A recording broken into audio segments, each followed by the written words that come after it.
Hi everyone, it's Darlene. Welcome back for another card video. Today I'm doing double heat embossing with this bottom feather here from the Golden Feather set by Altenew. I'm going to start with some Canson XL mixed media paper and my Thoughtful Messages stamp set by Simon Says Stamp. I'm using the Thinking of You. I'm going to ink it up with some VersaFine black onyx ink because it's a pigment ink, and I'm going to clear emboss that and heat it to set it. I'm going to put this back into the MISTI and take my feather and place it on top of the Thinking of You so it pretty much covers the sentiment. And then I'm going to take some Versamark ink up my feather, stamp it down, and then cover it with, again, some clear embossing powder. So I'm going to cover that whole thing and then heat it to set it. So you won't really be able to see my feather, but you can still see my sentiment. I'm using Peerless watercolors today. I've got a jar of water. I'm using this brush by Simply Simmons. It's a number 12 round brush. I'm going to first spray my cardstock just to get it moist with some plain water. And it took me about 20 seconds to find my paper piercer. In the meantime, it's all curling up. You could tape your cardstock to your craft mat or to a board or something like that, but that just sort of takes a lot of time. I don't want to take the time to do that. So anyway, I'm going to dip my brush in water. I'm going to start with yellow. And I spent quite a bit of time on this watercolor. I want to say a total of about 5 minutes that I have compressed into 45 seconds. It's kind of hard for me to do watercolor videos because it's different every time. It's a little stressful because I want to show you the steps, but at the same time, the steps are different every time. So I'm just kind of adding colors as I see fit. I'm drying with my heat tool. I decided I wanted it to be a little bit darker around the feather to make it stand out a little bit more. You can see I've got some splotches of color, and I'm going to go back in there and tap it. I also sprayed it with some water a couple of times just to get the color moving on its own. I tried to keep the yellow in the upper right hand corner and a little bit right there to the lower right of the feather. I did this because I wanted it to sort of seem like maybe there was a source of sunlight behind it.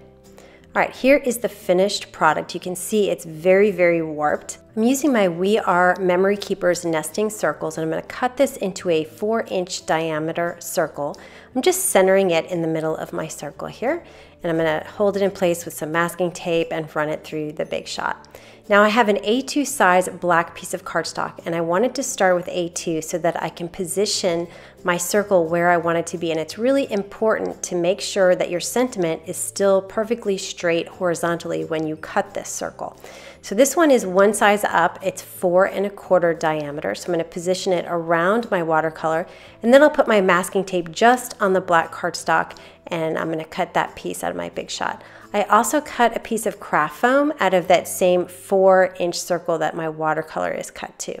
I discovered this trick last week that if you adhere your watercolor, your warped watercolor, to a piece of craft foam of the same size using Tombow Mono Multi-Glue, it will completely remove the warping. And remember, this is extra warp because I've heat embossed it twice and then I watercolored. So I'm going to press this down firmly on my craft foam and put a block on top of it and let it dry for maybe 5 minutes. And I want to show you the results here. It is absolutely perfectly straight. It's awesome. I think I'm going to do this every single time. Now there was a little bit of overhang of the craft foam, I think because with the watercolor it shrunk the paper a tiny little bit. So I just took a scissor and I trimmed anything that was showing on the edge. I'm flipping this over and adding some glue to the other side. I find that the tape runner really doesn't stick very well to craft foam, so I'm just sticking with the Tombow glue. And then I will adhere this to my black circle. Now again, I want to make sure that my sentiment is straight on the card. So you can see I'm sort of eyeballing it right now, but I'm not doing a very good job. And you'll see I realize that in order for this to be straight, it has to be perpendicular to the left edge of my black cardstock. And I couldn't really see it very well, and it wasn't straight on my craft mat. So I took it up and then I straightened my black piece so that it was perfectly up and down, and that way I could make my sentiment straight to me and press it down onto the black cardstock. And it's going to hang off the edge, but that's fine because I'm going to cut it off so that I can adhere it to the A2 size card.